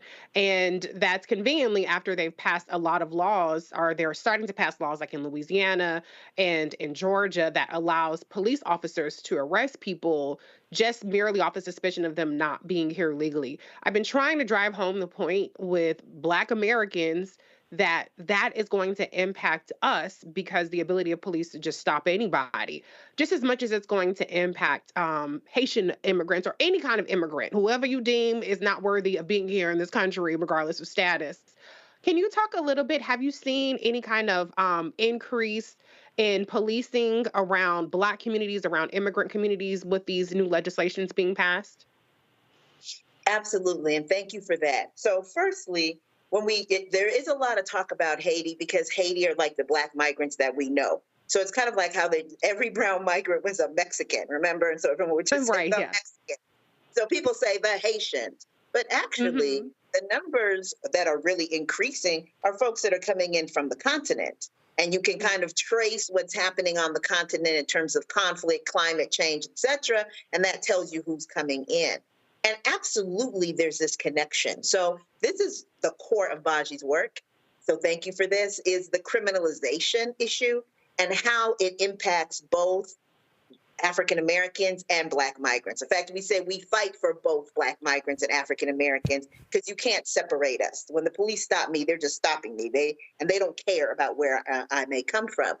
What we have is a police to deportation pipeline. When you have a law like SB 4 in Texas that says if you think someone looks like they are not from this country, you get to stop them. I wish we could show all four of our faces on this screen. Who don't come from this country and who come from this country? Right. And so they're stopping you for, I'm a criminal defense attorney, was a former president of the National Conference of Black Lawyers, the legal arm of the Black Liberation Movement. They're stopping us for having those little trees in the window, right? They're stopping us because they say that your taillight is out. Now, they have literally been told, if it don't look white, you get to pull it over, right? And we know that pullover is going to learn to those searches, become those searches. It's to become those Sandra Blands. It's going to become all of those cases, tragic cases of people being killed as a result of a traffic stop, as a result of being stopped while Black, of just walking. And that has already happened. So that's the thing people need to understand. That's happened in Boston. Remember, there was a brother who was jogging and this ICE cop pulled up next to him. There's an African American. He didn't know what the brother was. He just knew that he was Black and he wanted to be able to stop him. This is an ICE cop. It's not even a regular, local law enforcement cop. You've had Black people who are African American who have been deported because in the moment they weren't able to produce a passport. How many of our people in this country have U.S. passports? I mean, how many of us have our passport? How many of us are walking around with our birth certificate in our pocket?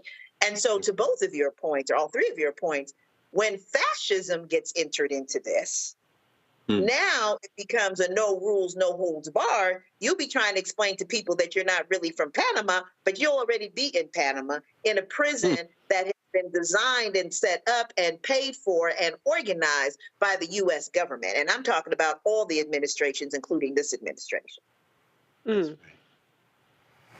Well, it's a whole lot to digest there. And again, you know, our goal is to let folks know, provide different information, and I just keep trying to explain to people. And I mean, I get these folks sitting here, oh man, you trying to sit here letting all these immigrants in, and I keep trying. I'm like, guys, y'all can sit here and complain all y'all want to, but there are people in this country who are from Bermuda, Haiti, Jamaica, who are from a number of different African nations as well. And if you act like that those numbers don't have an impact on voting areas, look, I'm from Houston. Houston has the largest Nigerian population in the United States outside Nigeria. Houston does, because many of them go to Texas. We have the highest proportion of naturalized citizens, right? So we are not mostly undocumented. We are mostly the people who are able to vote. Shirley Chisholm's parents were from the Caribbean. I mean, we're, you know, Kwame Ture, Black Power, Trinidad. Like, this is not a new hookup. We've been here. Inse Ufot, who used to be the ED of New Georgia Project, running around getting 800,000 people with that crew registered to vote in the state of Georgia. She came here when she was 12 and became a naturalized citizen. We are here. We've been here. We're not going anywhere. Let us build power together instead of falling into this trope that then sends people in directions that we don't want them to go in, where they're actually working against the legacy that African Americans and others have built together. I keep trying to tell folks that, and so we appreciate it. Thank you so very much. If folks want to get more information on your organization, where do they go? They go to www.baji.org. And also you can hit us up at Twitter, Baji Tweets, and on Instagram at InstaBaji, and that's BAJI. Thank you so very much for having me. Lovely talking with all of you. All right, we appreciate it. Thanks so much. That is it for us, Reese and Greg. First of all, let's have a belated happy birthday to Greg. Greg, your birthday was Saturday, correct? Yes, sir. I appreciate that, Bob Roland. And of course, I just passed my anniversary on the 15th. Well, my 35th alphaversary was Saturday, April 27th, your birthday. Well, come on, man. Happy birthday. Yes, sir. now you say your alphaversary was April 15th? The 15th, yes, sir. Okay, how many years? 1985, brother. It'll be 40 next year. Can you believe that? Wow, 39 years. Well, so good. You right behind me, though. Huh? You right behind me, Roland. I tell the young boys, we pledged in the dark ages, brother. Some of that stuff can't be repeated. I'm at 35, so I'm not right behind you. Right behind you. I'm 4 behind. Let's just be real clear. Yes. I mean, right behind if it was 38. Okay. Yes. My brother, his alphaversary, This it was is the only time you've ever not tried to out alpha somebody. This is the first time you're like, I'm not as alpha as you. He's just younger, that's all. Right. I mean, you know, he older. So, you know, when you got your senior alphas. Oh. See, Reese, I don't think you understand. See, Reese, you've never been, so at the Alpha Convention, there literally is a whole separate like cooling area, a lounge. There's a separate lounge for senior alphas. Lord have mercy. They have their own lounge. Like literally, you have to be a certain years in the frat to be able to go into that lounge. And so I'm just saying, Greg will be able to go into that lounge at least 4 years before I will. I'm about to say, but neither one of us can get in there now because them old heads serious about that lounge. Yes, you're right. If you ain't got a certain badge, you can't even open that damn door. Okay. Look, Mariba Kelsey, who was he's the last surviving member, founding member of the chapter at Tuskegee. We were down there in September. They honored him. He'll be 99 next month. And see, them cats, man, they gave him his 75-year member pin. I ain't never seen that in person, brother. Yes. So, yeah, that lounge is for them old heads, brother. You know Yes. So Greg will be in that lounge before I will. All right, so again, happy belated birthday. Happy Alphaversary. Happy belated birthday, Dr. Carr. As well. So, again, that's it. Reese, what the hell's coming up on the show this weekend? I don't know yet. It's a lot. Maybe the Maryland primary. I still got to drag David Trone for coming after County Executive Angela Alston-Brooks. When is the Maryland primary? So it's early voting right now, and then I believe I always early vote, but it's early voting right now through the 9th, and then I think the 14th is primary day. Oh, but gotcha. yeah, don't let you might want to tell. I mean, here's what I don't understand. So somebody from the Angela Alsbrook campaign called me about coming on the show, and I ain't heard from him since. Okay, I'm gonna reach out. I don't want to. I mean, they called. Well, they called to see if I was going to talk about the Trone Jigaboo comment, which we did. And I ain't heard from them since. So, just saying. Yeah, we gotta work with our people. I'm just saying. I mean, we kind of talk about black people all the time. And of course, we'll be. Next week, we'll be talking with Marilyn Mosby, who is seeking a pardon from President Biden. She faces sentencing later this month, and she's like, how am I convicted for trying to use my own money? We'll be chatting with her as well. What day is that going to be? Well, we were trying to get her on today, but there was a conflict, so it's probably going to be Monday or Tuesday. Tomorrow's up in the air for me because tomorrow they have the presentation of the Presidential Medal of Freedom at the White House. I am a guest of Clarence Jones, who, of course, is Dr. King's speechwriter. He is one of the honorees, and so I will be there tomorrow. The program starts at 4:40, so not quite sure if I'll be able to get back to host the show, even though we're down the street. So we'll see. And also, folks, don't forget, if you're going to be in Ohio this Saturday, I am going to be at Wilberforce. Wilberforce giving the commencement address on Saturday. And so looking forward to that. My man, Dr. Van Newkirk, he is the president of Wilberforce and invited me to come on out there. And so I will be there, the 168th anniversary of Wilberforce. And so I will be in the house. I previously gave, so now we completed the trick because I actually several years ago gave the commencement speech to Central State, which is literally across the street. I gave, and they have this amazing, I think it's a statue of Dr. King that was given to them by Bill and Camille Cosby. It's an amazing statue on their campus. I took a photo of it. So I'll be on the campus of Wilberforce on Saturday. That's beautiful, man. Charles Wesley and W.E.B. Du Bois, Wilberforce. Well, Wesley was president of Wilberforce. So you talk about alpha, man. You get ready to bring that right to the center, man. Congratulations on that, bro. Yep. So looking forward to. So it's graduation season, and of course next week Howard has their graduation. I got to be back again because my niece who got her undergrad last year, she gets her master's next week. Faith Marshall, so I'll be, she Faith picked it up that fast, man. Yeah. That's hard work right there, man. I delivered the boxes to her last night to pack her shit up. So, yes. So, she got her undergraduate last year. She getting her master's.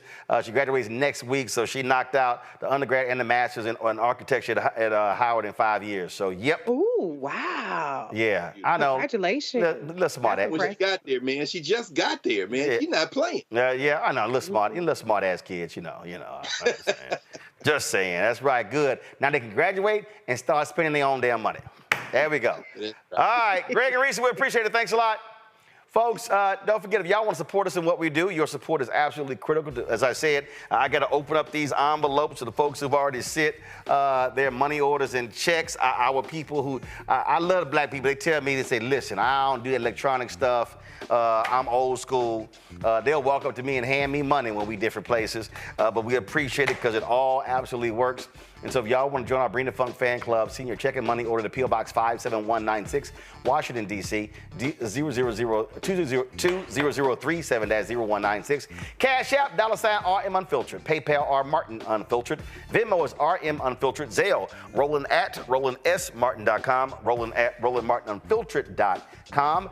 You can also, of course, download the Black Star Network app. Y'all, we need to get to 100,000 downloads. It's taking too long, okay? Apple phone, Android phone, Apple TV, Android TV, Roku, Amazon Fire TV, Xbox One, Samsung Smart TV. You can also, of course, help us by getting my book, White Fear, How the Browning of America is Making White Folks Lose Their Mind. Available at bookstores nationwide. Download the audio version on Audible. And I have select copies of The First, President Barack Obama's Road to the White House, as originally reported by Roland S. Martin. Some great interviews in there with Erica Alexander, Spike Lee, Malik Yoba, all kinds of Hill Harper, and so many others. Also, you got photos in there. You got a DVD of my NAACP Image Award winning interviews with then Senator Obama and Michelle Obama. All of that. I cut the price down, $10 for the book, $5.99 shipping and handling. I'm personally autographing all of the books. And so, you want to get your copy? I do not have, I'm trying to tell you, once I sell all of these out, I'm not actually printing any more. So you want to get your copy, go to RolandSMartin.com/thefirst, RolandSMartin.com/thefirst. And don't forget to get your Shibori pocket squares, your custom feather pocket squares, by going to RolandSMartin.com/pocket squares. That's it, folks. I'll see y'all tomorrow. Maybe. Actually, I will see y'all. I'll send some video from the White House. And, of course, Wilberforce Force will see y'all on Saturday as well. All right, folks, that's it. Y'all know how we end the show. And so y'all know it's been a little warm in D.C., so I had to crack out, the straw hats. That's it. I'll see y'all. Holla! Black Star Network is here. Oh, no punch! I'm real revolutionary right now. Thank you for being the voice of Black America. All momentum we have now, we have to keep this going. The video looks phenomenal. See, this difference between Black Star Network and black-owned media and something like CNN. You can't be black-owned media and be scared. It's time to be smart. Bring your eyeballs home. You dig?